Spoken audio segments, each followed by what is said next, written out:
So did anybody see Ricky Fowler's hole-in-one today? No, I didn't even know he was playing today. Did you see Tiger Woods' way over today? Hey, he's only 4 over through 5 holes. Calm down. Holy. He's not out of it yet. He's 12 back. He's not out of it yet. I don't even Perfect. want to talk about it, to be completely honest. Like That was I way don't know more what to important than say. your hair.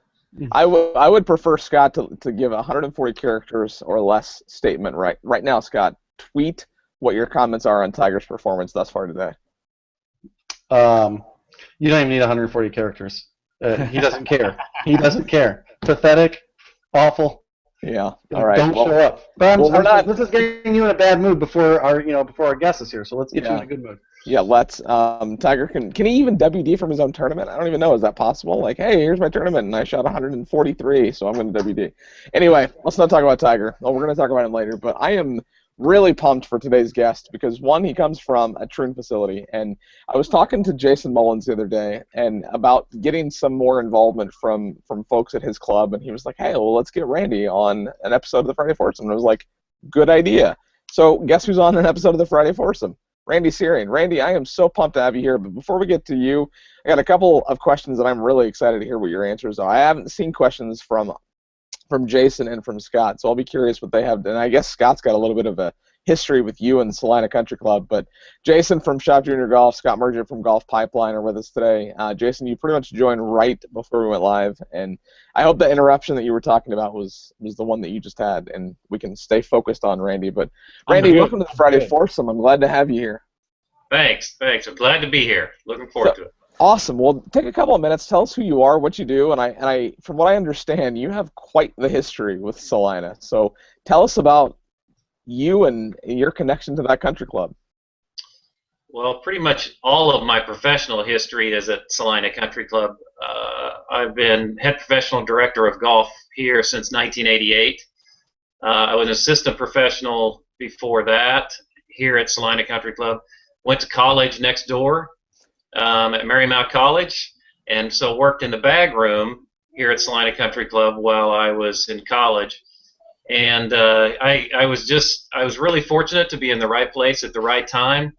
The head professional at the time, Wally Beats, who's now in the Kansas Golf Hall of Fame, by the way, kind of took me under his wing, hired me as his assistant, and then kind of wired the deal for me here at Salina Country Club to become the head professional. He had done a great job. The members just loved him, and he had trained me, and I think the members decided that if I had been trained by him, that I was the guy to try to fill his shoes. They were big shoes to fill, but fortunately, here it is 2015. I'm still head professional at Salina Country Club, and I really have loved every day of it.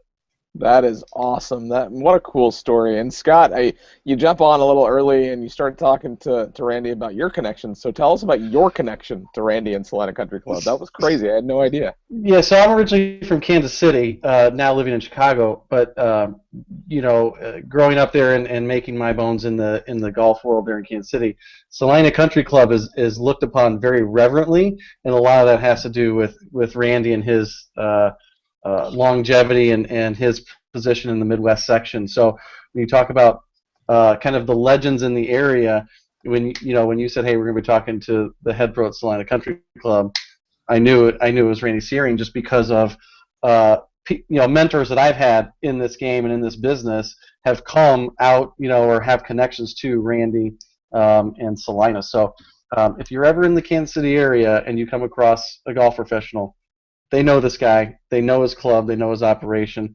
and it's always with a reverent and a positive tone. So it's good to get on here with him. So very cool. Well, I'm excited that you knew what that word meant, Scott. Like, that's a big word for you. So I'm impressed. I always drop a little knowledge for you. Always give you a little something, buddy. That's okay. Ricky's Googling it to figure it out what it means. So, Randy, I've not played the golf course. Jason's played it, and he loves it. And obviously, you've been there for so long. I hope you like the golf course. So out of all the holes at the golf course, what's your favorite? And what's your least favorite? So favorite first, then least favorite. Oh, my that's easy. My favorite's hole number 14. It's over on the north edge of the golf course, and on the north side of that hole is the Smoky Hill River, which has a lot of history to it, and it's a big part of why Salina is here, why people settled here back in the 1800s. And then it has some huge old oak trees. It's about a 430-yard par 4, and it's a beautiful hole. It's a challenging hole. You have to drive it well, and then you have to hit a really good second shot into a bit of an elevated green. So that's definitely my favorite hole on the golf course. My least favorite hole on the golf course, that one's a little tougher. I think they all have their own character, so to speak, but my least favorite would probably be number 7. It's about a 220-yard par 3. Only my least favorite because it doesn't fit my shot shape very well. I would have to hit a 3-wood at 220, unless it's straight downhill downwind. Like, if I could hit the green with a 3-wood, I'd do it. my 3-woods either do this or duck hook. So, Jason, yeah, well, from 220, you hit what, like driver 5-iron? Oh, at least, yeah, for sure. Man. Maybe Wow. driver hybrid. Well, you guys need to make a trip to Salina Country Club, and we'll all go out there and compare notes. I'll get everybody hitting the green, and then and maybe I can figure out a way to do it too. Yeah, you teach us how to hit the green, and then we'll teach you how to hit the green. I like that idea though. Like, and I feel though, like if and when we do come, we need to all come together and play on a Friday. I mean, what homage would that be to coming back? Absolutely, You know, the Friday Foursome crew playing on a Friday. The Friday Jason, you're Foursome. probably busy that Friday, but I know you got a bunch of good questions for Randy today. Well, first of all, I'm a huge history buff, and I know that course has a ridiculous amount of history attached to it. So, not that we have a full hour to go into the whole depth of the history of the course, but if you can give us a quick overview and lay some groundwork for how long the course has been around and kind of some of the brief history around the course, that would be cool. I love the history of Salina Country Club too. I'm kind of a history buff myself, so I really enjoy that part of it. The club was started in 1911, which makes us the 4th oldest existing club in Kansas, which I always think is kind of cool. The original 9 holes was laid out by just some members who had just kind of found out about golf and decided that we should have a golf course and a country club here in Salina. So they were laid out the original 9. Then in 1918, the second 9 was added to it. There was enough property, and so John Eberhardt was a local accomplished golfer, and so he laid out the second 9. Then in the late 1940s, Perry Maxwell came and did a redesign, which there's still. We do not have the original maps, but there has been a book written about Perry Maxwell, and it's mentioned in there that it was in his records of doing a redesign. We have a member here who's in his 80s now that actually walked with Perry Maxwell that week and carried his drawings and his maps, and so he has very fond memories of the week that Perry was here doing the redesigns, and he remembers some of the things that he did, some of the things that he changed around the golf course. So I love that part of the history too. We've had a history of only 2 golf professionals since 1955. Wally Beats, the professional before me, started here in 1955, and then I took over for him in 1988. So that's kind of an interesting history too. There's probably not many clubs that can say they've had 2 golf professionals in the last 60 years. That is crazy. Like, just to think about that, because like you see, like in the golf business, like jobs change so frequently, and I'd almost say that's, I mean, rare is not even the way. Like, it's more rare than rare that you've been with the club for so long, and that's really cool. And you know, and Scott, like I'm so excited, and I can't wait to talk about this with you, Scott, more after we get off the air about your connection to the club. But that's cool that you were asking me who the guest was, and when I told you, I didn't realize that you had that connection. So I'm sure your laundry list of questions that you've got are just, I'm gonna let you ask the next couple, because there's a personal tie here. There is a personal tie for sure. So when I played golf, there for 2 years at Johnson County Community College, and we would travel into the central and western part of Kansas. Randy, for those people not from Kansas, when the wind is howling anywhere west of Junction City, tell people what it is like, and then give them a good golf tip besides when it's breezy, swing easy. But tell these people what the wind whips like when it really starts howling. Okay, well, you need those stampede straps that you wrap around your chin. You need those clipped onto your cap. that's And, that's how and hard the wind blows out here. when you've gotten it out, like, where's the windiest? Has it been in Garden City, or when you're out playing somewhere else, or have you had just a couple howlers there in Salina? I'm sure. Oh, we get them all the time. We are fortunate here at our course. You wouldn't think in central Kansas that that would be the case, but we have a very tree-lined golf course. Large, dense trees bordering all the fairways, and so we are a little more protected from the wind than a typical central or western Kansas golf course. But we still get plenty of wind, and that is one of the neat things about growing up playing in this area is all of our junior golfers learn how to play in the wind.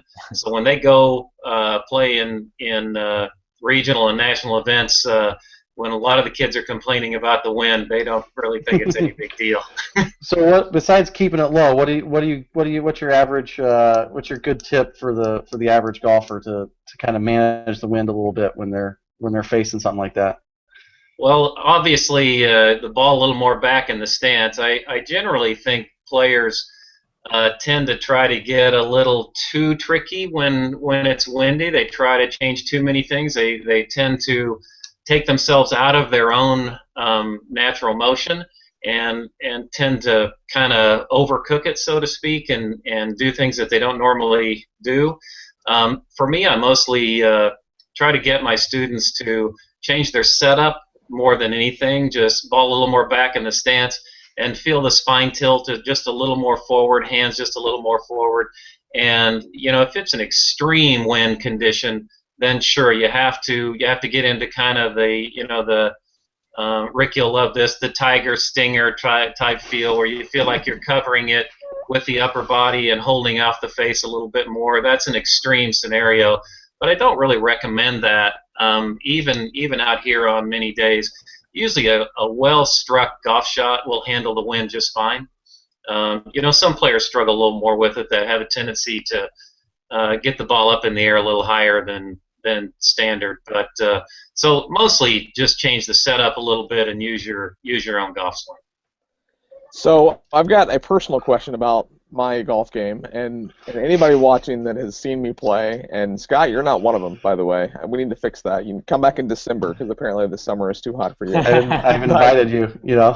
My feet aim that way, my divots point that way, and the ball goes straight. How is that even possible? And what's funny is when I'm standing over the ball, my shoulders are pointing at the target line. So that's probably where it fixes it. But have you ever, I asked Hank Haney about this maybe 6 months ago, and he was like, don't even worry about it. If your ball goes straight, just keep focused on where the ball ends up. So should I be concerned about where my feet and where my divots go? And should it just be the end result? Like if you were, let's say we stepped on the lesson tee, what's your advice? Well, Quit. The first thing that what makes that possible is that the ball always starts out where the club face is pointed. And so you can be swinging your swing path can be way to the left of your body line or way to the right of your body line, and the ball might still start, at the green or down the middle of the fairway because that's where the club face is pointed. So that's an indication that you don't have an issue with the club face, you have an issue with the swing path. Now, on the flip side of that, if you have a consistent fade or draw and you know which way the ball's going to move, that's a huge advantage in golf, knowing which way the ball's going to curve. So I would say that's not necessarily a bad thing if your divots are going a little bit left of where you're aiming. Now, if they're going excessively left of where you're aiming, then yeah, you probably should come see me and we'll. I think what it boils down to is I need to just come visit. I think that's what it boils down to. So there's some good golf in the area. I mean, Ricky, I'm telling you, besides Salina Country Club, which is up there on the pedestal, you're a stone's throw from Prairie Dunes, Wichita Country Club. There's some really good golf courses within a 30-40 minute drive of Salina. We do. We have some great golf courses in the area. You mentioned Prairie Dunes, Flint Hills down in Wichita, also Culver Hills just to the east of us, Southwind out in Garden City. There are just some fabulous golf courses in Kansas, and some of them not really that well known. there's some real gems that people happen on almost by accident. That are really well-designed golf courses with plenty of challenge, yet a lot of fun too. Yeah, I think Prairie Dunes will takes up a lot of that pub just from from its prestige and hosting the NCAAs and all the things that it's done. But there's a lot of good ones right there for sure. So I know Jason has a question that it wouldn't be fair if I asked. So Jason, take it away. Well, my question is, I know you guys are a Troon affiliated course. And Troon has always been kid-friendly. So what type of junior programs do you offer, and how does Troon help you with those? Troon's resources are very helpful in a lot of areas, but junior golf especially. We access those resources, the written information, also in the Troon family. Our fellow golf professionals and junior golf directors. You can always call them and get help and get ideas, because searching for ideas to get kids excited about golf and get them out for your program, get golf clubs in their hands. Lots of times the golf takes care of the rest, but it's fun to have those people to access when you're looking for ideas. We're also a First Tee affiliate program. We have a First Tee Academy here in Salina County. And we're an affiliate of the First Tee, and so we have a First Tee certified instructor, Rob Vandekreek, one of my assistants, and also we have access to all the First Tee information. Also, we have a great junior golf program, and we're just wrapping it up right now. We had our parent junior last Sunday. We had a great turnout for the parent junior. It was a lot of fun. Very cool. I knew you had to get a junior golf question in there somewhere. Hey, and I've even got one more in there too, but I'll save that one for my next question. All right. Well, I'm going to let Scott ask another one. One of the parts about your bio and how I know you're one of the best teaching professionals, if not probably the best, obviously in Kansas, but one of the best in the Midwest, and that puts you up there in the country. You're a teacher of teachers as well, right? The people that you're teaching are competitive golfers, but you're also teaching people that teach. What are some of the, I guess, as you make your progression up, how do you know when somebody's ready to start golf and kind of go to that next level and then go up to the elite level? Is it something that's ingrained and trained? Do they start them too early? And kind of your teaching philosophy overall, just because you are probably one of the greatest teachers that Ricky's had on this program, I think, for sure. So that's a good question, because there is, especially when at a young age, there's a fine line between encouraging a kid to continue and giving them the opportunity versus them feeling like that they're forced or pushed into it. Obviously, encouraging them, trying to get them enthused about golf, and some kids just develop a passion for it, and you just really have to get out of the way. And then some kids need to, need to be encouraged a little bit more, if nothing else, just to try it. Some kids are pretty self-conscious in some situations, and so you try to arrange your programs and your instruction to make it as relaxed and enjoyable as it can be, and then watch their progress. And we obviously know all our kids here at the club.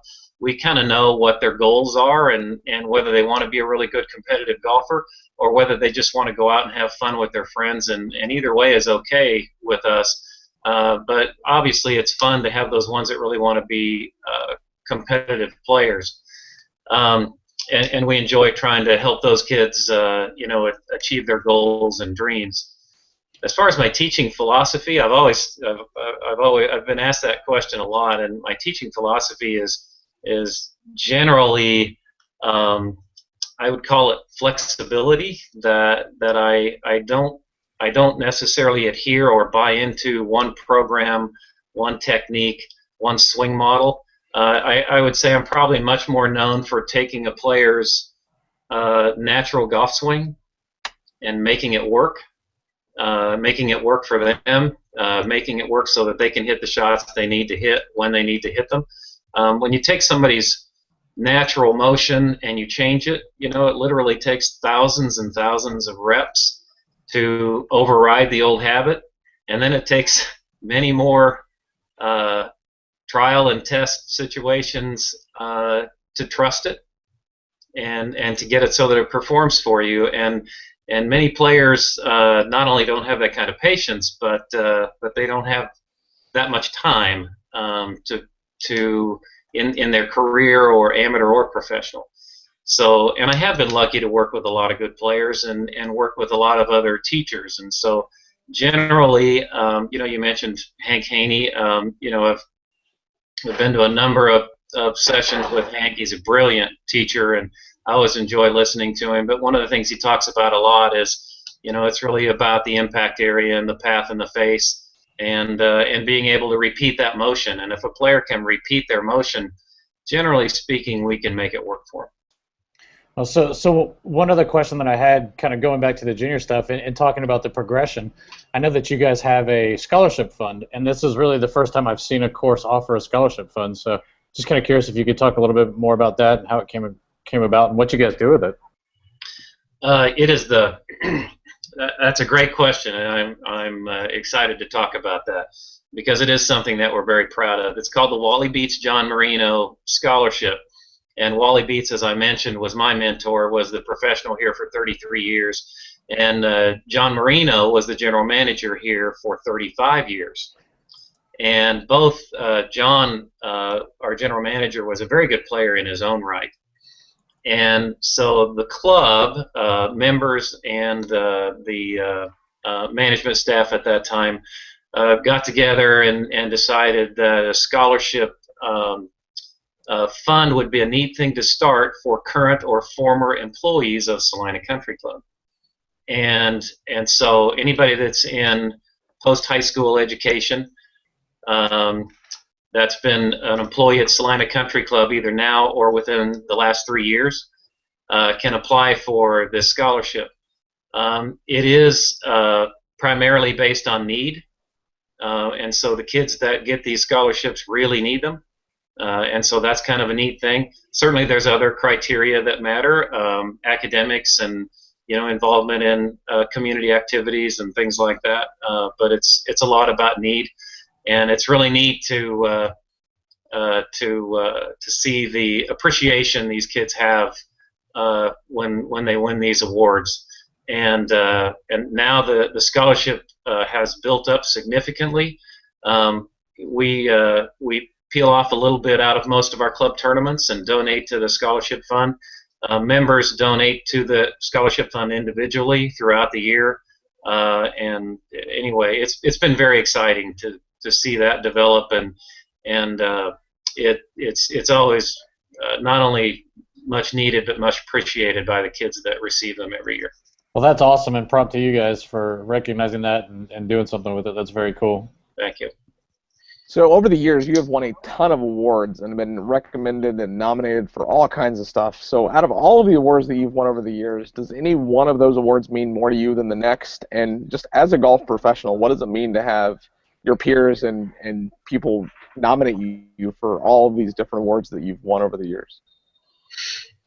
Well, it's humbling because I always, each of those that I've been fortunate enough to receive, I look around the room and I see great golf professionals out there, and I think, wow, they should be up here instead of me. But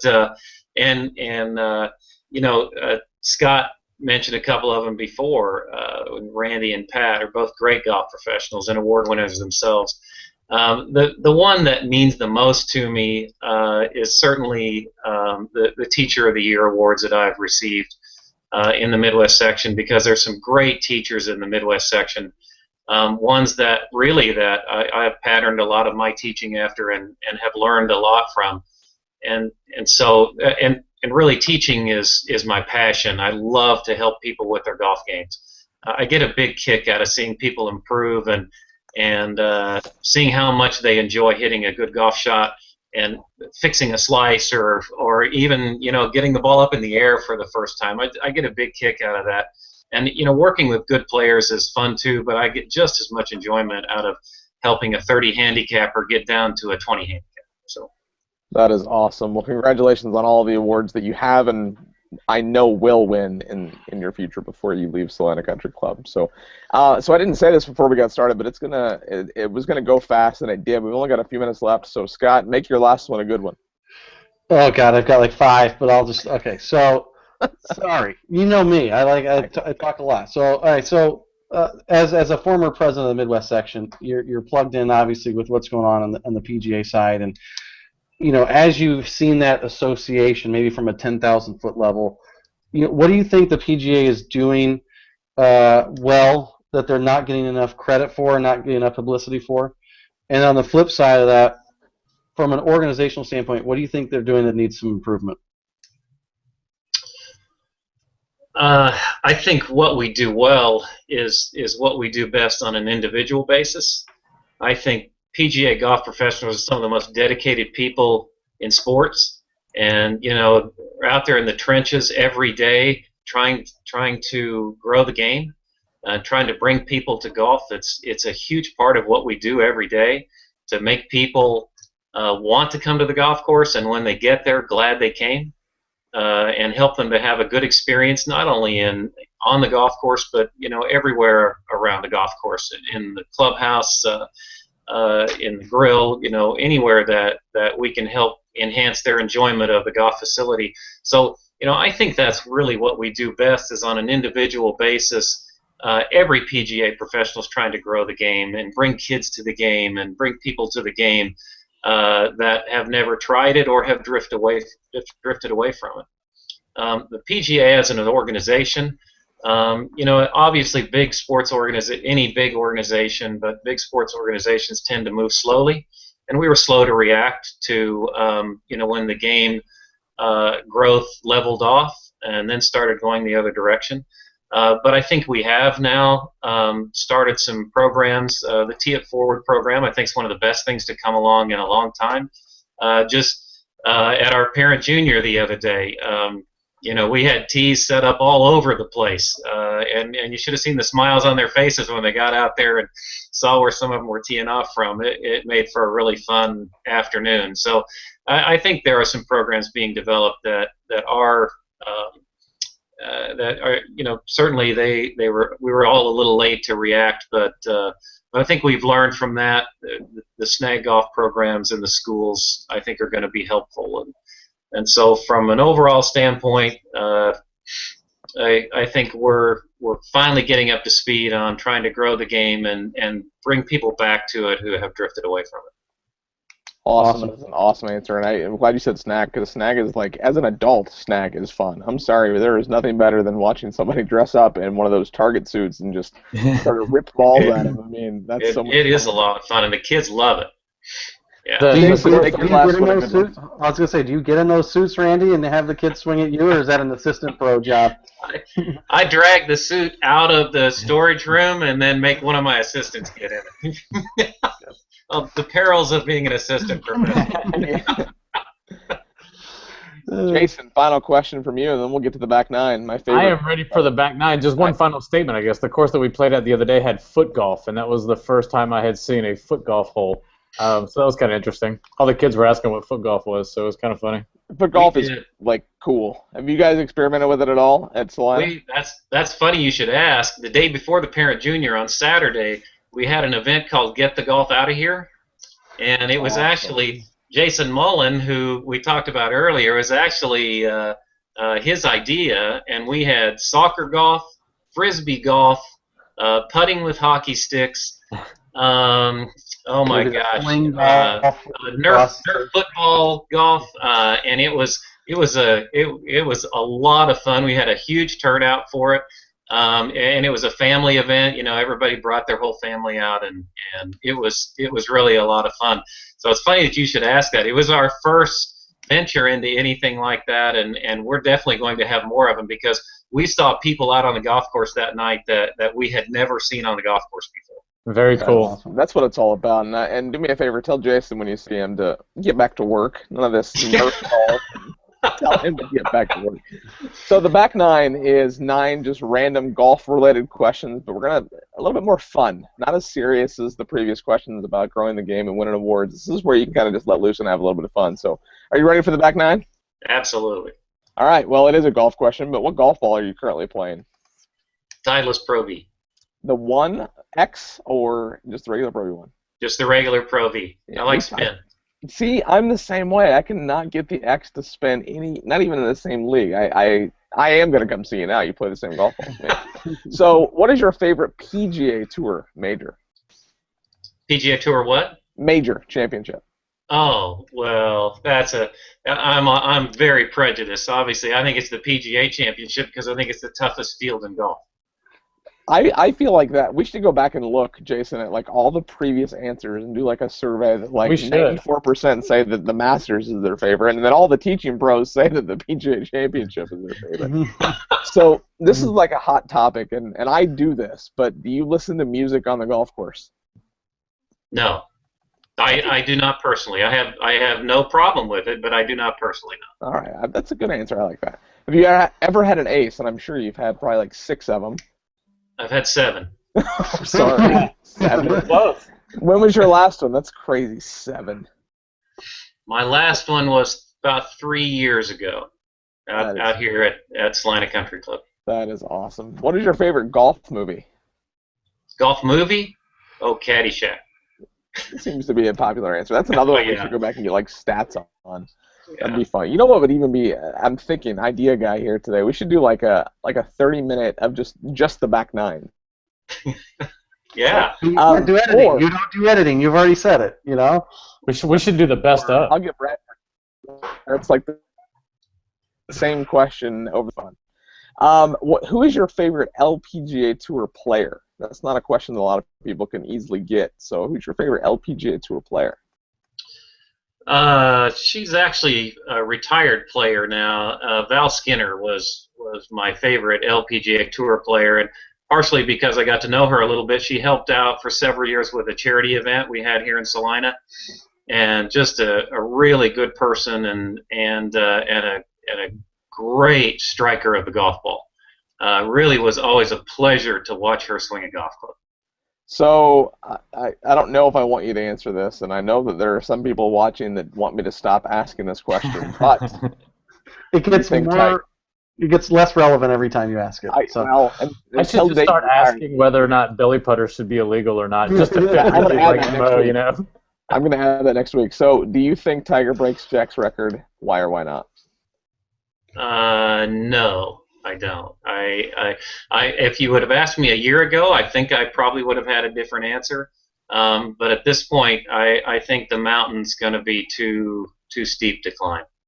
I think physically he's got some issues that are holding him back, and mentally getting back to where he was will probably be the most difficult. And you know, there probably are some people out there that could help him with that, but I think, you know, more than anything, if he would clear his mind and get back to basics, he'd have a better chance at it. I'm just not sure physically, you know, he's going to be able to do it. He's had a lot of nagging injuries, and I have to assume that he's going to continue to have those in the future. That's a better answer than no. Next question. So at least you explained yourself.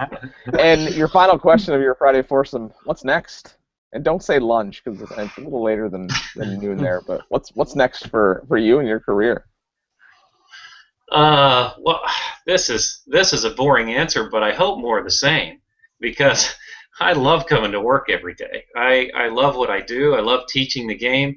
I like the people that I work with. This is one of the reasons I have been at Salina Country Club so long is it's a really nice club. It's a beautiful club, great golf course. The membership is generally very warm and friendly and inclusive of all the staff. They're really good to the staff, and I like Salina as a community too. So you know, I hope more of the same. But anywhere that I could go that I could be a golf professional and teach the game, I'd be happy. That is awesome. Well, I have to thank Jason Mullen for setting this up because it was kind of last minute, and I think about 3 days ago you were sitting there thinking, what is Google Plus and how do I use it? So I appreciate the speed in making this Friday Foursome happen. So thank That you, would Jason, be for joining correct. us. Ricky, do you remember? Ricky, do you remember you and I sat together at the Troon conference in May? Yes. Do Yes. you remember that? And Yeah, we found we had a couple of things in common, but this was not one of them. well, I'm changing that. You're growing the game of golf. I'm growing digital marketing with PGA professionals worldwide. Okay, well we'll help each other out. Yeah, there you go. You help fix my 80-yard left divot point, and I'll help you fix your social media marketing There you skills. go. Scott, thanks for coming in from the bullpen. And I know that there's one thing that Randy's going to be able to do that Matt Rust wants you to be able to do, and that's make less bogey.